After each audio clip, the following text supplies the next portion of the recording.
사람이요. 정말 무서운 건 칼도 절벽도 아니었습니다. 가족이라는 말로 남의 인생을 마음대로 접어버리는 얼굴이더라고요. 그날 제 이름이 걸린 빈소를 봤습니다. 고인 민서연, 향년 27세. 그런데 저는 관속이 아니라 장례식장 문 밖에 서 있었죠. 사연 시작 전에요. 구독과 좋아요 한번 눌러주시면 다음 이야기도 놓치지 않게 이어서 들려드리겠습니다. 그리고 지금 어디서 듣고 계신지도 댓글로 남겨주세요. 그곳에 작은 행운이 깃들길 바라겠습니다. 서울 강북구 낡은 장례식장 3층짜리 건물. 1층 빈소 앞 복도는 싸늘했고 국화 냄새는 묘하게 싱거웠습니다. 문패에는 분명히 제 이름이 걸려 있었어요. 저는 손잡이에 손을 올렸다가 멈췄습니다. 문틈 사이로 들리는 목소리가 너무 생생했거든요. 시어머니 김영희. 검은 상복을 입고도 눈가에 눈물 자국 하나 없었습니다. 드디어 죽었네. 보험금 20억 나오면 우리 인생 완전 성공하는 거야. 순간 제 숨이 목구멍에서 걸렸습니다. 내가 죽었다고? 아니, 얘네가 내 죽음을 돈으로 계산하고 있다고? 시아버지 박태식은 핸드폰 계산기 앱을 켜놓고 숫자를 눌렀습니다. 2억만 먼저 받아도 빚 갚고 숨은 쉬겠네. 나머지 18억은 시간 좀 걸리겠지? 구석에서는 시누이 박지연이 립스틱을 바르고 있었습니다. 조문객이 오면 울 준비를 하는 사람처럼요. 울지는 않겠지만요. 그리고 남편 박준호. 빈소 입구에서 고개를 숙이며 말하고 있었습니다. 와주셔서 감사합니다. 많이 안타까운 일이었습니다. 그 목소리는 슬퍼 보이려고 모양만 낸 소리였어요. 저는 그걸 결혼하고 나서야 알았습니다. 준호는 감정이 아니라 상황에 맞춰 말하는 사람이었거든요. 문틈이 더 열리지는 않았습니다. 그래도 들렸어요. 그들끼리만 웃을 때 나오는 얇은 웃음. 관 안에는 뭐 넣었어? 마네킹이요. 옷 입혀서. 어차피 아무도 열어보지 않아요. 그 말에 제 손끝이 차갑게 굳었습니다. 관 속엔 제가 아니라 마네킹이 누워있다는 거죠. 그러니까 이 장례는 작별이 아니라 정산이었습니다. 그때 제 머릿속에 딱 한 장면이 떠올랐습니다. 정확히 한 달 전, 제가 처음으로 가족이 생겼다고 믿었던 날이요. 청담동, 크고 밝은 집. 하지만 이상하게 공기가 비어있던 집. 저는 대한그룹 회장, 민재역의 외동딸이었습니다. 아버지는 늘 말했죠. 너는 내가 책임진다.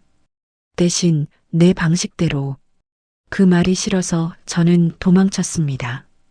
명품 가방도 운전기사도 사람들의 인사도 다 내려놓고요. 6평 원룸. 보증금 300, 월세 30. 처음엔 숨이 막혔는데 이상하게 그때부터 잠이 오더라고요. 내가 선택한 삶이니까요. 편의점 야간 알바를 하던 어느 날 근처 카페에서 카드가 안 돼서 당황하던 남자가 있었습니다. 박준호. 제가 커피값을 대신 내주자 그가 고개를 숙였어요. 죄송합니다. 꼭 갚겠습니다. 괜찮아요. 다음에 커피 한 잔 사주세요. 그 한마디가 시작이었습니다. 준호는 제게 묻지 않았어요. 아버지가 누구인지, 집이 어디인지, 저를 재벌 딸로 보지 않았죠. 그게 너무 좋았습니다. 그리고 3달 뒤 준호가 작은 반지를 내밀었습니다. 서연 씨, 결혼해요. 제가 지켜줄게요. 지켜준다고 했던 사람이 나중엔 제 이름으로 보험을 들었습니다. 제가 모르는 사이에요. 결혼식은 작았습니다. 하객은 거의 없었어요. 제가 고아라고 말했으니까요. 평범해지고 싶어서 했던 거짓말이 제 목을 조르는 줄은 몰랐습니다. 신혼 첫날 준호가 말했습니다. 내일 부모님 뵈러 가자. 강북의 낡은 다세대 주택. 문이 열리고 시어머니가 저를 위아래로 훑쳤습니다. 친정은? 부모님은 일찍 돌아가셨어요. 고아원에서 자랐고요. 그 순간 거실 공기가 뚝 떨어졌습니다. 시어머니는 한숨을 쉬었고 시아버지는 저를 사람 보듯 보지 않았어요. 시누이는 웃었죠. 오빠 고아랑 결혼했어? 대박. 그날 이후로 저는 며느리가 아니라 일손이 됐습니다. 새벽 5시, 설거지, 청소, 장보기. 제 월급에서 시댁 식비가 빠져나갔습니다. 그리고 어느 날 준호 서랍을 정리하다가 종이 한 장을 받습니다. 보험증권, 계약자 박준호, 피보험자 민서연, 사망보험금 20억. 손이 떨려서 종이가 바스락거렸습니다. 저는 숨을 죽이고 핸드폰 카메라를 켰습니다. 찰칵 증거를 남겼습니다. 그때는 몰랐어요. 이 보험이 돈이 아니라 계획의 시작이라는 걸요. 그리고 그 계획이 제 장례식장까지 이어질 줄은요. 다음 장에서 저는 시댁이 나누던 말들을 녹음하기 시작합니다. 그들이 정한 날짜와 장소가 북한산이라는 걸 알게 되는 순간 제 삶은 완전히 갈라집니다. 새벽 4시 50분. 알람이 울리기도 전에 눈이 떠졌어요. 몸이 먼저 기억하더라고요. 늦으면 안 된다는 걸. 조용히 일어나 거실로 나갔어요. 준호는 자고 있었죠. 당연히 남편은 7시에 일어나면 됐으니까요. 부엌 불을 켰어요. 냉장고 문을 열고 어제 저녁 설거지하면서 머릿속으로 정리해둔 메뉴를 꺼냈습니다.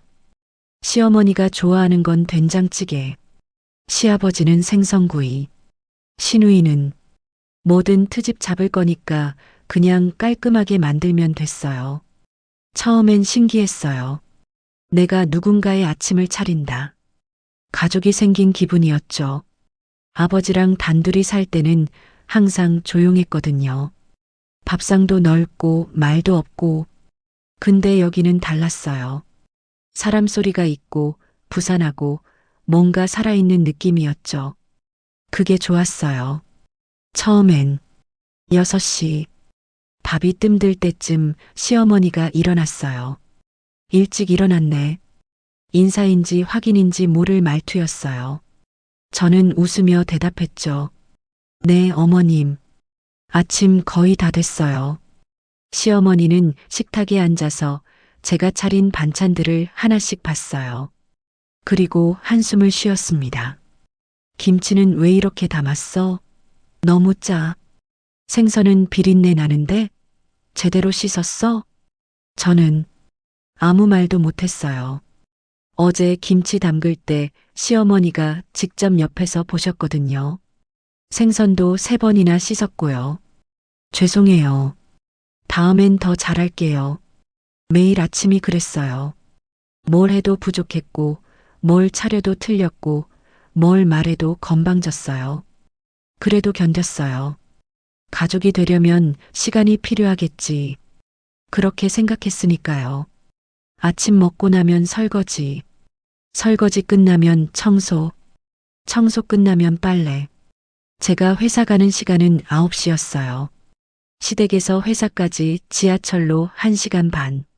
근데 8시에 나가려면 7시 반엔 씻어야 하고 7시엔 모든 집안일이 끝나 있어야 했죠. 지하철에서 서서 가면서 생각했어요. 이게 맞나? 결혼 전에 준호가 말했었거든요. 우리 부모님이랑 같이 살면 집값도 아낄 수 있고 서연이 혼자 외롭지 않을 거야. 외롭진 않았어요. 맞아요. 근데 이렇게 외로울 줄은 몰랐어요. 회사에서는 숨을 쉴 수 있었어요. 계약직이었지만 제 이름으로 일하고 제 시간이 있었으니까요. 근데 문제는 월급날이었어요. 첫 월급 220만 원. 통장에 찍히자마자 시어머니한테 전화가 왔습니다. 서연아, 이번 달 생활비 좀 보태야겠다. 50만 원만, 50만 원. 다음 달엔 70만 원. 그 다음 달엔 80만 원. 식비가 많이 드네.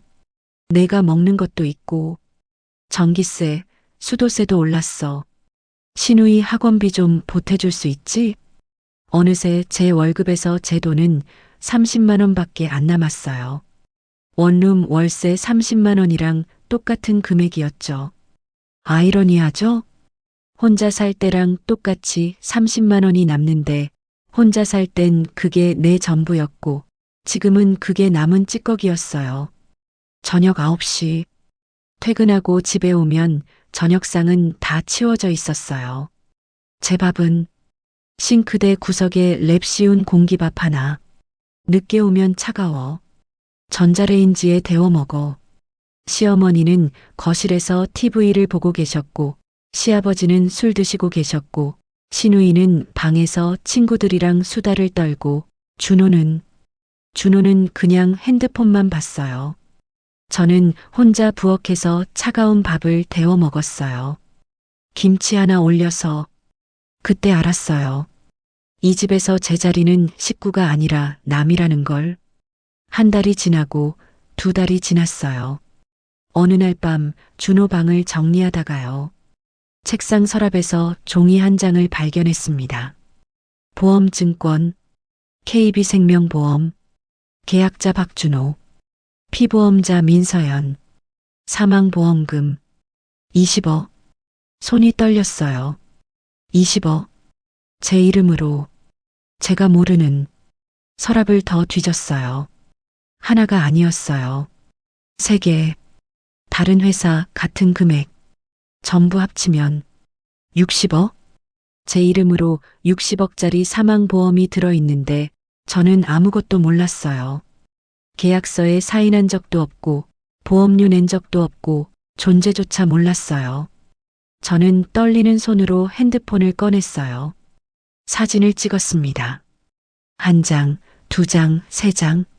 모든 페이지를. 그리고 원래 자리에 정확히 돌려놨어요. 손가락 지문도 닫고 방으로 돌아와 이불을 뒤집어 쓰고 누웠는데 잠이 안 왔어요. 20억. 사망보험금. 제 이름. 이 세 단어가 머릿속에서 계속 돌았어요. 그리고 퍼즐 조각들이 맞춰지기 시작했습니다. 시어머니가 저를 볼 때의 그 눈빛. 쓸모를 계산하는 눈빛. 시아버지가 빚 이야기 할 때마다 저를 흘끗 보던 것. 준호가 결혼하자고 했을 때 제 집안을 묻지 않던 것. 아니, 묻지 않은 게 아니라 고아라서 더 좋았던 거죠. 고아면요.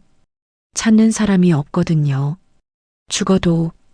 다음 날부터 저는 귀를 열었어요. 그들이 나누는 모든 대화를. 설거지하는 척, 청소하는 척, 빨래하는 척. 그러면서 들었어요. 등산 가자고 해봐. 가족끼리. 언제? 다음 달. 날씨 좋을 때. 장소는? 북한산. 외진 코스로. 북한산. 외진 코스. 가족 등산. 제 등에서 식은땀이 흘렀어요. 그날부터 저는 핸드폰을 항상 녹음 모드로 켜놨어요. 호주머니에, 앞치마에, 화장실에 갈 때도 매일 밤 녹음 파일을 따로 저장했습니다. 클라우드에도 올렸고요. 더 이상 순진하지 않기로 했어요. 더 이상 참기만 하지 않기로 했어요. 이건 생존이었으니까요. 그렇게 2주가 지났을 때 준호가 말했습니다. 서연아, 우리 가족들이랑 등산 가자. 다음 주말. 웃으면서 말하더라고요. 진짜 가족 나들이 가는 것처럼. 저는 웃으며 대답했어요. 좋아요. 오빠 가족들이랑 처음 가는 거네요. 근데 속으로는 알고 있었죠. 이게 시작이라는 걸. 그들이 정한 날, 그들이 정한 장소, 그들이 정한 끝. 절벽 쪽으로 유도해. 사람 없는 때에. 저는 그날 밤 처음으로 아버지에게 전화를 걸었어요. 떠난 지 1년 만에. 아버지, 살려주세요. 북한산 그날이 옵니다. 그들이 완벽한 사고라고 믿었던 그날. 하지만 절벽 아래엔 그들이 모르는 것들이 기다리고 있었죠. 제가 혼자가 아니었다는 것. 그리고 이 전쟁은 이미 제가 한 수 앞서 시작했다는 것. 그날 아침은 이상하게 맑았어요. 토요일 11월 셋째 주. 날씨는 좋았고 하늘은 파랬고 가족들은 모두 웃고 있었습니다. 자, 출발하자. 오늘 날씨 딱 좋은데? 준호가 운전석에 앉으며 말했어요. 목소리가 너무 밝았죠. 너무 밝아서 오히려 이상했어요. 저는 뒷좌석에 앉았습니다. 시어머니 옆에요. 서연아, 등산화 제대로 신었어? 미끄러우면 안 되는데. 시어머니가 제 발을 내려다보며 말했어요. 걱정하는 척하는 목소리였죠. 네, 어머님. 괜찮아요. 저는 웃으며 대답했지만 손은 가방 안쪽을 만지고 있었어요. 아버지가 보내준 작은 기계. GPS 추적기와 긴급 신호 발신기가 합쳐진 거였죠. 그리고 제 허리춤에 감춰진 얇은 안전벨트. 차 안은 조용했어요. 시아버지는 창밖만 보고, 시누이는 핸드폰만 보고, 준호는 운전만 하고, 시어머니만 가끔 뒷거울로 저를 봤어요. 그 눈빛이요. 마치 물건을 확인하는 것 같았죠. 북한산 입구에 도착했어요. 주차장은 생각보다 한산했습니다. 역시 일찍 와야 한다니까. 사람 없을 때 조용히 다녀오자. 시아버지가 말했어요. 조용이라는 단어가 귀에 꽂혔습니다. 등산로 입구. 팻말이 서 있었어요. 우이령길 폐쇄 구간 출입 금지. 여기 폐쇄 구간 아니에요? 제가 말했어요. 아니야. 저쪽 아니고 이쪽 코스야. 괜찮아. 준호가 제 손을 잡아 끌었어요. 그 손이 차가웠습니다. 올라갈수록 사람이 없었어요. 정말 아무도 없었죠. 30분쯤 걸었을까요? 시어머니가 멈춰섰습니다. 여기서 잠깐 쉬었다 가자. 앞은 절벽이었어요.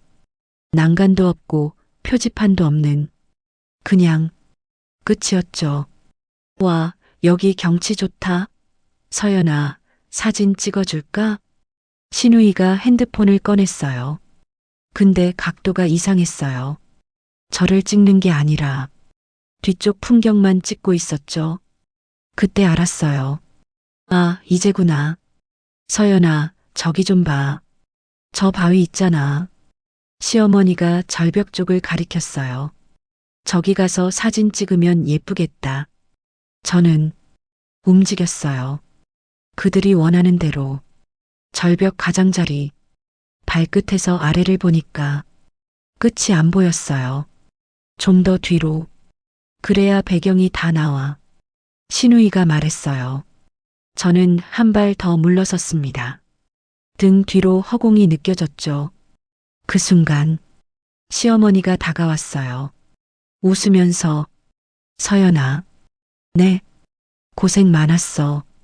그리고 등을 밀었습니다. 세상이 기울었어요. 발이 허공을 밟았고 몸이 뒤로 쏠렸고 하늘과 땅이 뒤바뀌었습니다. 떨어지면서 봤어요. 위에서 내려다보는 그들의 얼굴. 시어머니는 웃고 있었어요. 준호는 고개를 돌렸고 시아버지는 담배를 꺼내 물었고 시누이는 핸드폰으로 아래를 찍고 있었죠. 그 순간 들렸어요. 위에서 끝났다. 시어머니 목소리였습니다. 떨어지는 동안요. 이상하게 시간이 느려졌어요. 아, 이렇게 죽는구나. 처음엔 그렇게 생각했어요. 체념했죠. 근데 제 손이 움직였어요. 본능적으로 허리춤에 숨겨둔 끈을 잡았습니다. 그리고 있는 힘껏 당겼죠. 착! 안전벨트가 펼쳐졌어요. 절벽 중간 바위에 고정된 와이어가 팽팽해지면서 제 몸이 공중에 멈췄습니다. 허리가 끊어질 것 같았어요. 숨이 막혔죠. 하지만 살았어요. 바위 틈에 매달려서요. 위를 올려다봤어요. 그들은 이미 가고 있었어요. 내려가고 있었죠. 제가 죽었다고 믿으면서 그때 뭔가가 부러졌어요. 마음속에 있던 뭔가가요. 가족이라는 환상, 용서라는 가능성, 이해라는 자비, 전부 부러졌습니다. 그리고 들렸어요. 헬기 소리, 아버지가 보낸 구조대였죠. 위치 확인, 생존자 발견, 구조 시작합니다. 밧줄이 내려왔어요. 검은 옷을 입은 사람이 내려와 저를 안았습니다. 괜찮으세요? 저는 고개를 끄덕였어요. 말은 안 나왔지만요. 공중으로 올라가면서 아래를 봤어요. 저 멀리 주차장에서 그들이 차에 타고 있었죠. 웃으면서 구조대원이 담요를 덮어줬어요. 병원 갑니다. 긴장 풀으세요. 근데 저는 긴장을 풀 수가 없었어요. 오히려 더 또렷해졌죠. 머릿속이 차갑게 정리됐습니다. 이제부터가 시작이에요. 그들의 끝이 헬기가 착륙했어요. 서울 강남 대형병원 옥상이었죠. 문이 열리고 아버지가 서 있었습니다. 아버지는 저를 보자마자 굳었어요. 얼굴이 하얗게 질렸죠. 서연아. 저는 아버지 품에 안겼어요. 1년 만에, 그리고 처음으로 울었습니다. 소리내서 아빠, 아빠. 아버지 손이 떨렸어요. 제 머리를 쓰다듬는 손이. 괜찮아. 이제 괜찮아. 병실로 옮겨졌어요. 의사가 검진하고 간호사가 링거를 꽂았죠. 그리고 옆에 법무팀 김성우 이사가 서 있었습니다. 수고하셨습니다. 서연 씨.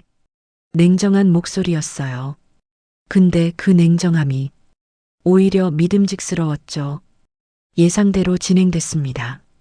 드론 영상 확보, 음성 녹음 확보, 현장 증거 확보, 태블릿을 보여줬어요. 화면에는 절벽에서 저를 미는 시어머니, 옆에서 보고만 있는 준호, 핸드폰으로 찍는 신우이, 모든 게 찍혀 있었습니다. 그들은 지금 뭐 하고 있어요? 제가 물었어요. 경찰서에 실종 신고 접수 중입니다. 눈물 흘리면서요. 김 이사가 비웃듯 말했죠.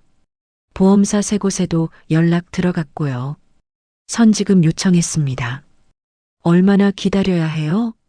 3일. 장례식장 빈소가 차려질 때까지요. 그때 가시면 됩니다. 본인의 장례식에 저는 창밖을 봤어요. 서울 야경이 펼쳐져 있었죠. 저 어딘가에서 그들은 제 죽음을 축하하고 있겠죠. 돈을 계산하고 미래를 꿈꾸고 웃고 있겠죠. 근데 그들은 몰라요. 이 게임이요. 아직 끝나지 않았다는 걸. 아니, 이제 시작이라는 걸. 3일 뒤, 제가 직접 확인하러 갈 거예요. 제 이름이 걸린 빈소에, 제 관 앞에서 웃고 있는 그들에게, 그리고 말해줄 거예요. 제 장례식에 늦어서 죄송해요. 그 3일 동안 벌어진 일들을 보여드릴게요. 그들이 빈소를 차리고 조문객을 맞고 보험금을 계산하는 동안 저는 그들이 나눈 모든 대화를, 모든 웃음을, 모든 계산을 지켜보고 있었습니다. 죽은 사람의 시점에서요. 그리고 마침내 문이 열립니다. 빈소 문이. 제가 절벽에서 떨어진 그날 오후 그들은 산을 내려왔어요. 잘했어. 아무도 못 봤어. 시아버지가 말했어요. CCTV는? 준호가 물었죠. 없어. 확인했어. 폐쇄 구간이라 관리도 안 돼. 차 안은 조용했지만 묘하게 들떠 있었어요. 제가 죽었다는 걸 확신하는 사람들의 침묵이었죠. 경찰서 가야지? 신우이가 물었어요. 당연하지. 울면서 가야지. 시어머니가 대답했습니다. 저희 며느리가 실종됐어요. 시어머니는 정말 잘 울었어요. 눈물도 나오고 목소리도 떨렸죠. 경찰관이 물었습니다. 언제 어디서 실종되셨나요? 오늘 오전 11시쯤 북한산 우이령 쪽이요. 가족들이랑 등산하다가 화장실 간다고 하더니 안 돌아왔어요. 준호가 핸드폰을 꺼내 사진을 보여줬어요. 제 사진이었죠. 이 사람입니다. 민서연 27세. 제 아내예요. 목소리가 떨리는 것까지 완벽했어요. 경찰은 수색대를 보냈습니다. 3일 동안 당연히 못 찾았죠. 제가 없었으니까요. 그날 밤 그들은 거실에 모여 앉았어요. 이제 어떻게 해? 신우이가 물었죠. 장례식장 알아봐야지. 시신 없어도 할 수 있어. 시어머니가 대답했습니다. 보험은? 시아버지의 질문. 실종 신고 들어갔으니까. 일주일 지나면 사망 추정. 그때 선지급금 2억 나와.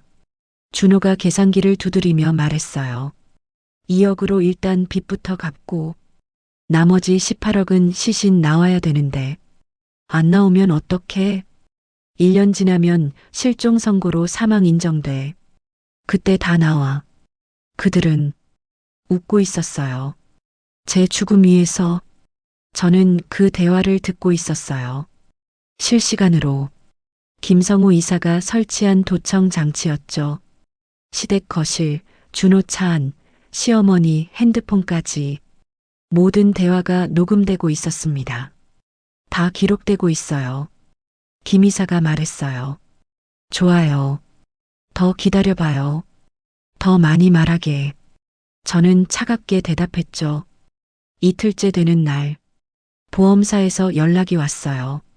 실종 신고 접수 확인됐습니다. 선지급금 2억 원 지급 가능합니다. 시댁 거실에서 환호성이 터졌어요. 나왔다. 2억. 빚 갚자. 당장. 장례식장도 제대로 된 대로 잡아. 체면은 있어야지. 그들은 실제로 그날 저녁 고깃집에 갔어요. 제 죽음을 축하하는 회식이었죠. 건배, 새 인생. 저는 그 영상도 봤어요. 김 이사가 보낸 사람이 찍어준 거였죠. 가슴이 아팠어요. 분노보다는 허무했죠. 이게 가족이었구나. 장례식장이 정해졌어요. 서울 강북구 낡은 3층짜리 건물. 여기가 제일 싸. 괜찮아. 시아버지가 말했죠. 관도 준비됐어요. 시신 없는 관. 안에는 마네킹. 어차피 못 열어봐. 밀봉했다고 하면 돼. 준호가 웃으며 말했습니다. 빈소가 차려졌어요. 고인 민서연. 향년 27세. 제 사진이 걸렸죠. 웃고 있는 사진. 그 사진 속에 저는 행복해 보였어요. 결혼식 날 찍은 사진이었거든요. 그때만 해도 믿었죠. 이제 가족이 생겼다고. 조문객이 몇 명 왔어요. 준호 회사 동료들. 고인의 명복을 빕니다. 시어머니는 또 잘 울었습니다. 감사합니다. 너무 갑작스러워서 조문객이 돌아서자마자요. 눈물을 닦고 핸드폰을 봤어요. 보험사에서 연락 왔어. 나머지 서류 보내래. 빨리 보내. 빨리 끝내야지. 저녁 8시. 조문객이 다 돌아갔어요. 빈소에는 그들만 남았죠. 신우이가 편의점에서 맥주를 사왔어요. 에이 뭐 우리끼리인데 한잔하자. 그들은 빈소에서 제 영정 앞에서 맥주를 마셨습니다. 20억이면 우리 인생 완전 바뀌는 거지? 신우이가 물었어요. 당연하지. 빚 다 갚고 집도 사고 차도 바꾸고. 시아버지가 대답했죠. 해외여행도 가자. 유럽? 좋지. 그 순간 또 멀리서 들려왔어요. 복도를 걸어오는 소리, 하이힐 소리. 그들의 웃음이 멈췄어요. 뭐야, 저 소리? 조문객 온 거 아니야? 이 시간에 빈소 문 앞에서 소리가 멈췄습니다. 문이 열렸어요. 그리고 저는 걸어 들어갔습니다. 검은 원피스, 하이힐, 머리는 단정하게 넘겼고 화장은 연하게 했어요. 시어머니가 맥주캔을 떨어뜨렸습니다. 어, 준호는 얼어붙었어요. 시아버지는 뒤로 물러섰고 시누이는 비명을 질렀죠. 야! 저는 그들을 지나쳐서 제 영정 앞에 섰습니다. 그리고 고개를 숙여 절을 했어요. 제 장례식에 늦어서 죄송해요. 시어머니가 떨리는 목소리로 물었어요. 너 어떻게 해? 저는 천천히 돌아섰습니다. 어떻게 살았냐고요? 궁금하세요? 준호가 말을 더듬었어요. 서연아, 이게 무슨 일이냐고요? 좋은 질문이에요. 저는 가방에서 태블릿을 꺼냈습니다. 한번 볼까요? 무슨 일이었는지. 화면이 켜졌어요. 그리고 절벽. 제가 서 있고 시어머니가 다가오는 장면. 고생 많았어. 그리고 미는 장면. 빈소 안이 얼어붙었어요. 이건 시아버지가 말을 잇지 못했죠. 이게 뭐냐고요? 증거예요. 저는 리모컨을 눌렀습니다. 그러자 빈소 안 스피커에서 소리가 흘러나왔어요. 보험금 20억 나오면 우리 인생 완전 성공하는 거야. 시어머니 목소리였죠. 2억만 먼저 받아도 빚 갚고 숨통은 트이겠네. 시아버지, 관 안에는 뭐 넣었어? 마네킹이요. 준호. 그들의 얼굴이 하얗게 질렸어요. 이건 어떻게 녹음했냐고요? 저는 핸드폰을 꺼냈어요. 이거요. 제가 매일 들고 다녔죠. 여러분이 나누는 모든 대화를. 신우이가 울기 시작했어요. 언니, 미안해. 나는 몰랐어. 몰랐다고요? 저는 비웃었습니다. 그럼 이것도 몰랐겠네요. 또 다른 녹음을 틀었어요. 언니 핸드폰 위치 추적 앱 깔아놨어. 어디 가는지 다 보여. 신우이 목소리였죠. 잘했어. 그래야 확실하지. 신우이는 울음을 멈췄어요. 변명할 말이 없었죠. 그때 문이 다시 열렸습니다. 아버지가 들어왔어요. 그 뒤로 정장 입은 사람들, 변호사들, 그리고 경찰, 민재혁입니다. 대한그룹 회장이고요. 아버지가 차갑게 말했어요. 제 딸을 죽이려 한 사람들이 여기 있다고 들었습니다. 시어머니가 무릎을 꿇었어요. 회장님? 그럼 설마. 네, 제 딸이에요. 민서연. 아버지가 제 어깨에 손을 얹었죠. 신분을 숨기고 평범하게 살고 싶어 했던 제 딸을요. 준호가 주저앉았어요. 저는 정말 몰랐어요. 회장님 딸인 줄은. 알았으면 안 죽였을 거라고요? 제가 물었어요. 더 많이 뜯어갔겠죠. 그렇죠? 준호는 대답하지 못했습니다. 경찰이 다가왔어요. 살인 미수, 사기, 협박 혐의로 체포합니다. 하나씩 수갑이 채워졌어요. 시어머니, 시아버지, 준호, 신우이. 제발, 한 번만. 몰랐어요. 정말, 용서해줘. 저는 그들을 내려다봤어요. 용서요? 여러분이 절벽에서 저를 밀 때 용서를 구했나요? 아무도 대답하지 못했어요. 여러분이 제 돈으로 고깃집에서 건배할 때 미안해했나요?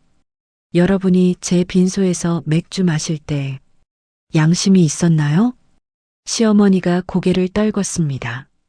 경찰이 그들을 끌고 나갔어요. 복도로, 엘리베이터로, 밖으로. 빈소에는 저와 아버지만 남았어요. 저는 제 영정을 받습니다. 웃고 있는 제 얼굴을 다 끝났어. 아버지가 말했어요. 근데 저는 왠지 그렇게 느껴지지 않았어요. 아빠, 응? 끝난 게 아니에요. 시작이에요. 아버지가 저를 봤어요. 무슨 시작? 저는 빈소를 나오며 말했습니다. 제대로 사는 거요. 이번엔 복수는 끝났어요. 그들은 체포됐고, 증거는 확보됐고, 진실은 밝혀졌죠. 근데요, 그게 전부가 아니었어요. 다음 마지막 장에서는 그 이후의 이야기를 들려드릴게요. 법정에서 무슨 일이 있었는지, 저와 아버지가 어떻게 됐는지, 그리고 제가 왜 복수로 끝내지 않겠다고 했는지, 진짜 이야기는 그 다음부터였으니까요. 3개월 후, 서울중앙지방법원, 법정에 섰어요. 증인석에, 증인은 피고인들과 어떤 관계입니까? 판사가 물었어요. 전 남편과 시댁 식구들입니다. 저는 차분하게 대답했죠. 피고인석을 봤어요. 그들이 앉아 있었죠. 남색 죄수복, 수갑, 그리고 초라한 얼굴들. 준호는 고개를 들지 못했어요. 시어머니는 파리했고, 시아버지는 늙어 보였고, 시누이는 울고 있었죠. 피해자께서는 언제부터 피고인들의 계획을 눈치챘습니까? 보험증권을 발견한 날부터요. 저는 대답했어요. 제 이름으로 된 60억짜리 보험이 제가 모르게 들어 있었습니다. 검사가 증거물을 제시했습니다. 이것이 그 보험증권입니까? 네, 맞습니다. 피고인 박준호는 피해자의 서명을 위조했습니다. 피고인 김영희는 실행범으로 피해자를 절벽에서 밀어 살해를 시도했고요. 검사의 목소리가 법정에 울렸어요. 피고인들은 가족이라는 이름으로 피해자를 통제하고 착취하고 마침내 살해하려 했습니다. 변호인이 일어섰어요. 피고인들은 깊이 반성하고 있습니다. 특히 피고인 박준호는 피해자를 사랑했고 그 말에 저는 웃었어요. 소리 내지 않고 사랑이요? 재판장님, 제가 손을 들었어요. 한 말씀 해도 될까요? 판사가 고개를 끄덕였습니다. 저는 피고인석을 똑바로 봤어요. 사랑이라고 하셨죠? 준호가 고개를 들었어요. 준호 씨, 저를 사랑했다면 왜 제 이름으로 보험을 들었나요? 제가 모르게 저를 사랑했다면 왜 시댁에서 제가 무시당할 때 가만히 계셨나요? 저를 사랑했다면 왜 절벽에서 어머니가 저를 밀 때 말리지 않으셨나요? 사랑은요, 말이 아니라 행동이에요. 준호가 고개를 떨궜습니다. 피고인 김영희, 박태식, 박준호, 박지연. 판사가 선고를 시작했어요. 살인 미수, 사문서 위조, 사기, 협박. 각각 징역 12년, 10년, 15년, 7년을 선고한다. 이상. 시어머니가 울음을 터뜨렸어요. 제발, 한 번만. 하지만 법정은 이미 끝났죠. 그들은 끌려나갔습니다. 복도로. 저는 그 자리에 한참 서 있었어요. 승리했어요. 이겼죠. 진실이 밝혀졌고 정의가 실현됐어요. 근데 왜 이렇게 텅 빈 기분일까요? 아버지가 기다리고 있었어요. 차 앞에서 수고했다. 네. 차에 탔어요. 창밖을 봤죠. 한참을 달리다가요. 아버지가 물었어요. 서연아. 네. 후회해? 아니요. 저는 고개를 저었어요. 근데 후련하지도 않아요. 아빠, 이상하죠? 제가 원하던 건데. 아버지가 한숨을 쉬었어요. 복수는 원래 그래. 끝나고 나면 허무해. 상처는 안 아물었는데 상대만 무너지니까. 아버지가 운전대를 잡은 손에 힘을 줬어요. 나도 그랬어. 너 보내고 나서. 아빠, 미안하다. 너를 지키려고 했던 게 오히려 너를 가둔 거였어. 저는 아버지를 봤어요. 아빠는요? 날 지킨 거예요. 그래. 네. 제가 전화했을 때 바로 와줬잖아요. 살려줬잖아요. 아버지의 눈가가 붉어졌어요. 그게 아버지니까 당연한 거 아니냐? 저는 처음으로 아버지 손을 잡았어요. 1년 만에. 고마워요. 아빠. 아버지가 차를 길가에 세웠어요. 그리고 저를 꼭 안았습니다. 미안하다. 미안해. 저도 울었어요. 아버지 품에서. 그 눈물은 복수의 눈물이 아니었어요. 살아남은 사람의 눈물이었죠. 6개월 후 서현재단입니다. 무엇을 도와드릴까요? 직원이 전화를 받았어요. 여기는 강남 빌딩 10층 서현재단 사무실이에요. 제가 만든 곳이죠.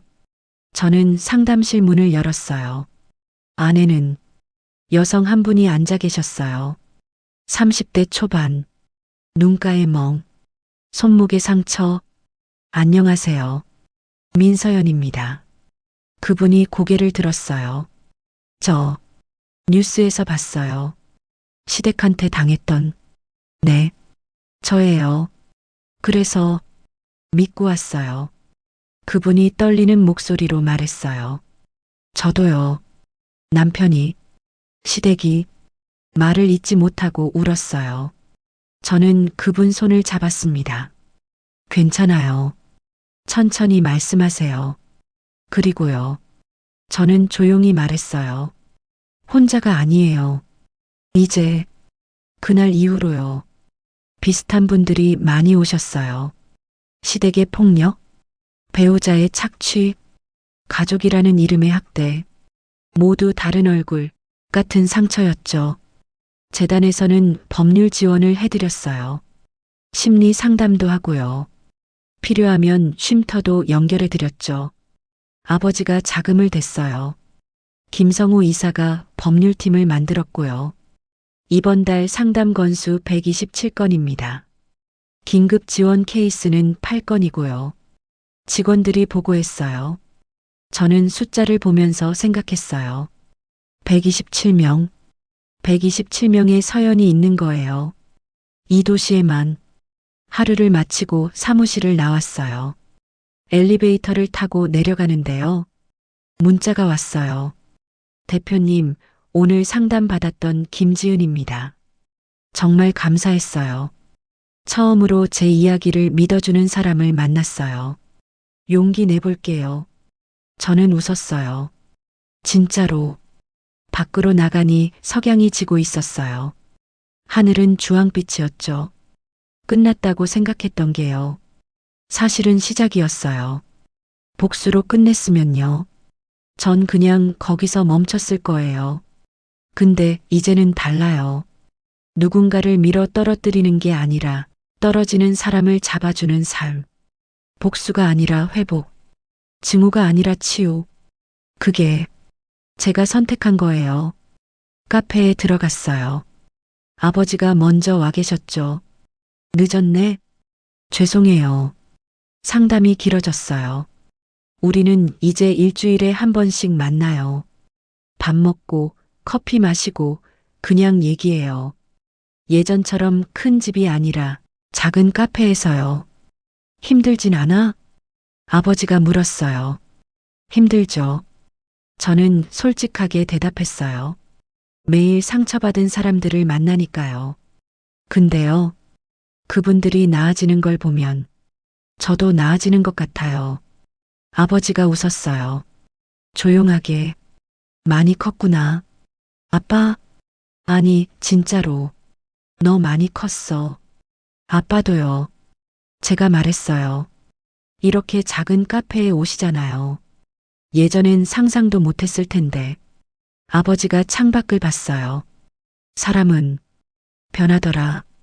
내 덕분에. 우리는 한참 앉아 있었어요. 말없이. 근데 그 침묵이요. 예전처럼 무겁지 않았어요. 편안했죠? 1년 후. 마이크 앞에 섰어요. 청중석에는 200명쯤 앉아 계셨죠.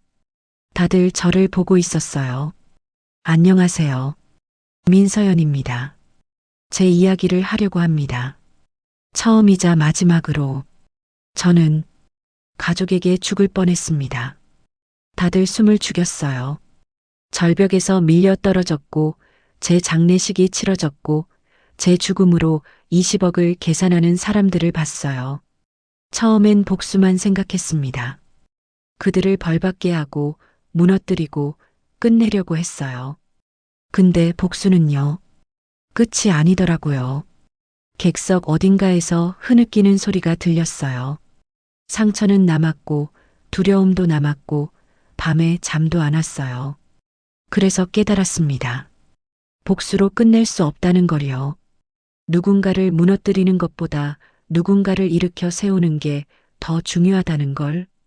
여러분, 저는 객석을 천천히 둘러봤어요. 혹시 지금 힘드신 분 계신가요? 몇 명이 손을 들었어요. 조심스럽게, 괜찮아요. 혼자가 아니에요. 살아남으세요. 끝까지. 그리고 나중에 말해주세요. 내가 어떻게 살아남았는지를요. 박수가 터져 나왔어요. 천천히 크게. 저는 무대에서 내려왔어요. 아버지가 첫 줄에 앉아 계셨죠. 눈가가 붉었어요. 잘했다. 아버지가 속삭였어요. 정말 잘했어. 그날 밤 혼자 집에 돌아왔어요. 이제는 원룸이 아니라 작은 투룸이에요. 직접 고른 집. 불을 켰어요. 창문을 열었죠. 밖에서 바람이 불어왔어요. 차가운 바람이었지만 이상하게 따뜻했어요. 저는 살았어요. 절벽에서, 빈소에서, 법정에서, 그리고 지금도 살고 있어요. 더 이상 숨지 않고, 더 이상 두려워하지 않고, 더 이상 혼자가 아니게요. 가족은요, 피로만 이어지는 게 아니더라고요. 끝까지 서로를 사람으로 대하는 마음. 그게 진짜 가족이에요. 하늘에 별이 떠 있었어요. 저는 그 별을 보면서 생각했어요. 내일은 또 어떤 사람을 만날까? 또 누구를 도울 수 있을까? 제 이야기는 여기서 끝이에요. 근데요, 누군가의 이야기는 이제 시작이죠. 이 이야기를 듣고 있는 당신의 힘내세요. 끝까지. 당신은 혼자가 아니니까요. 긴 이야기 들어주셔서 감사합니다. 이 이야기는 실화를 바탕으로 각색한 내용입니다. 지금 이 순간에도 가족이라는 이름으로 고통받는 분들이 많아요. 혹시 여러분이나 주변 분이 비슷한 상황이라면 꼭 도움을 요청하세요. 여성긴급 전화 1366, 가정폭력 상담 전화 1577-1391. 혼자가 아니에요. 구독과 좋아요로 이 이야기가 더 많은 분들께 전해지길 바랍니다. 다음에 또 만나요. 건강하세요.